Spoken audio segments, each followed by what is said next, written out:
welcome to my YouTube channel. I can't believe I'm saying that, right? If you know me, that is entirely new, right? But I'm super excited to be doing this, right? And today I'll be talking about the topic how I resigned twice without having another job. So this is more like a lot of gist, right, guys? And I'll try and give you the juicy details. So the first time I resigned, I was working in consulting, and if anyone works in consulting, you know that consulting is very demanding and can be very time consuming. So I was in a particular unit in my office, right, where you are handling like various engagements, you're working with like different clients on their accounts and all of that, right? So there was a particular client I was on that was very demanding. I don't want to use the word toxic, but you know those toxic relationships, yeah, that you have with your client. That was that engagement, and it took a lot from me during that period. I remember that I had to even take like a month off from work because of the issues I was having around that engagement. I think around that time I was just having health issues. Like every 2 weeks I was always in the hospital. I was in the hospital and they'll say you have malaria. I was on injections, always falling sick.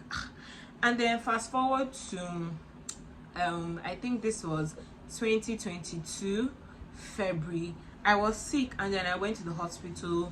They gave me some drugs and I came home. My brother there was going to the restroom and I woke up on the floor. So I woke up on the floor and then the tap had even come off. So apparently I'd fainted. I'd fainted, I fell and then I remember as I got myself, I called my parents okay, they knew I wasn't feeling well. I told them that I had fainted or something and they're like, okay, I should reach out to the hospital. So I called the hospital and the hospital were like, please come in immediately. So I rushed, and went straight to the hospital. When I got to the hospital, right at the hospital door, I fell down again. Not this time I didn't faint, but I was just very weak, so I fell. So they quickly came with what's happening? So they came, gave me a wheelchair, quickly, started attending to me and they're like asking what happened. Of course, I told them I got admitted. Did all sorts of tests, right? They couldn't figure out what exactly was wrong with me. I remember that time I even started seeing a therapist, right? So it was on the therapist I discovered what went wrong. Because therapist, you talk, kind of like broke down everything for me. And then I realized that the least thing that mattered to me in my life was taking the most of my life and was taking too much. It was beginning to take my health, take my peace of mind. And like I said, emphasis on me, right? I am not a 9-to-5 person. People that are close to me know me will know that it's not my end goal in life, if I may put it that way. So yes, so that was taking too much of my life in quotes, and I needed to reevaluate my life. So that was like the beginning of the conversation, right? But I've done a video before where I said that there's one thing I always ask myself: what does God say about this? And I remember taking it to God, and I don't think my first thought was actually to resign, but God was the one that told me that I should resign and leave that job. And now looking back at it, I feel like God always put those pointers, those red lights in your way, just to maybe get your attention and make you listen to him. And I believe that my health was, or that situation was him trying to get my attention to, leave and come to where he want me to be at that point in time in my life. So I took out time to pray about it, and I'm sure I got my confirmation from God. Then I told the stakeholders in my life, the important stakeholders in my life, that this was the decision I was making. And yes, people were in support and I had peace of mind, and I went ahead. Like I said, I did not have a job, right? I resigned and I did not have a job. And I remember then it was a 3-month notice period. So imagine if I ever resigned, the way the whole world, even if you have a job, you'll be confused that should I resign?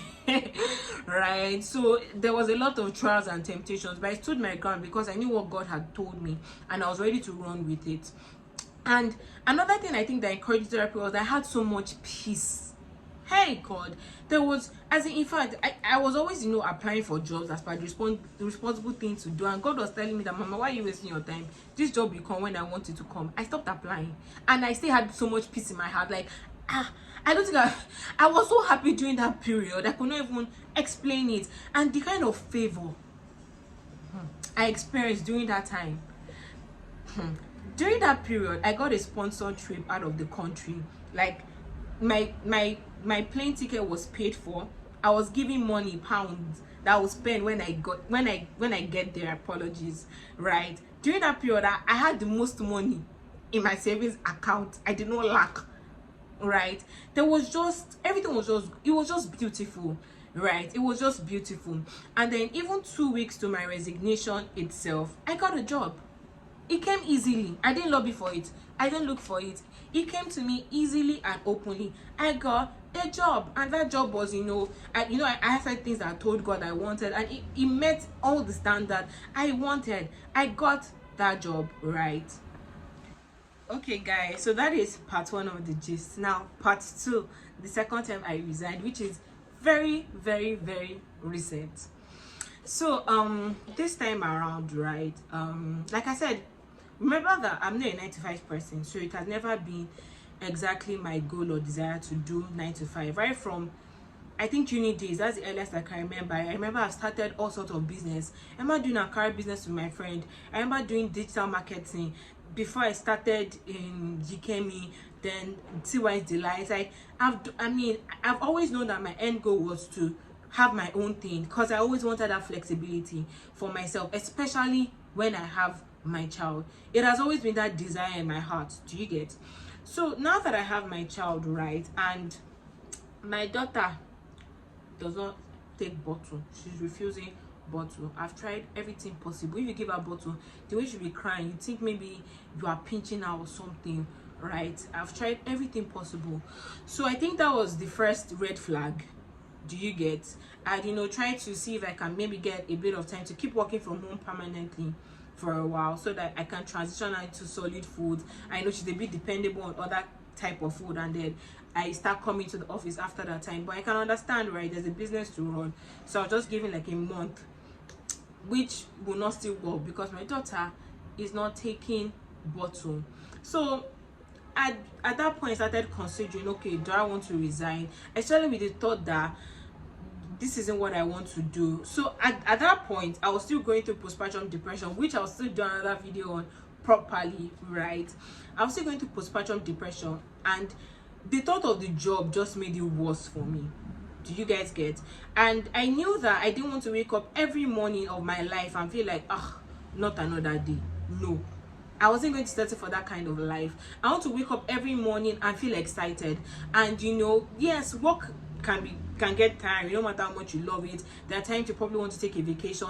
I'm not saying that will not happen, but I don't want to live a life of today is another day. I don't want to go to work. I hate my life. No, I'm not signing up for that. That's not what I want for myself. I want to wake up every morning with a purpose, with a desire to get things done. Yes. So I was like, evaluated it, and I'm like, this is going back to the office thing is not looking like is what I want to do. And what do we always do? What does God say? Right? So around that time too, God was like, it's okay, resign and all of that. So taking it, I told my husband that I was going to resign. My husband has given me his support and all. And then I started, thinking about my life. I'm a mother, stable source of income. I just made up my mind that, I'm not going to resign again, Jerry. I'll be fine. I'll look for a solution. Then towards the end of the year, right, which is now 2023, for some days I wasn't having peace in my heart. I just couldn't place what was wrong, but I knew it was something I had to do with in the place of prayer. I don't know if anyone can relate to that. I didn't just have peace in my heart. And as I spent more time praying, I realized that the issue was this job thing, right? And I realized that this was something God actually wanted me to do. So I still took out more time in the place of prayer. I ensured I got that reassurance. It wasn't just of my own desire, of my own will, of my own accord, right? And when I felt that peace, I made up my mind. I had peace in my heart. And guys, ever since I made that decision, it was like 80% of my postpartum depression first went away. Do you guys get? And I've seen, if you know me, right, what I'm doing right now, content creation, this YouTube thing, it is not me. When I was pregnant, God had started talking to me about a YouTube channel and all of this that I'm doing, and I just shrugged it off that where is pregnancy that is talking, right? But I'm here now, and I still see God speaking to me about it, and I'm actually doing it. I remember talking to my sister, and she's like, when did you just start? When did you reach out to me saying, you know, you want to go into this and see how you are doing this? I can't explain what is driving me. It is not of me. That's just the easiest way I can explain it. And I remember even when I wanted to go into this verse came into me that he qualifies the unqualified.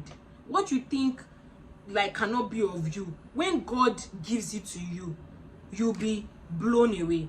That's just the easiest way I can explain this, right? So I just, you know, took God by his word and trusted him. So I'm not doing this video telling you to resign from your job unless it's what God is asking you to do, right? But one thing I'm going to ask you is, are you in God's will for your life? Are you doing what God wants you to do? So I've been studying the book of Joshua, right? And it was in Joshua 3 when the Israelites were about to cross the Jordan River.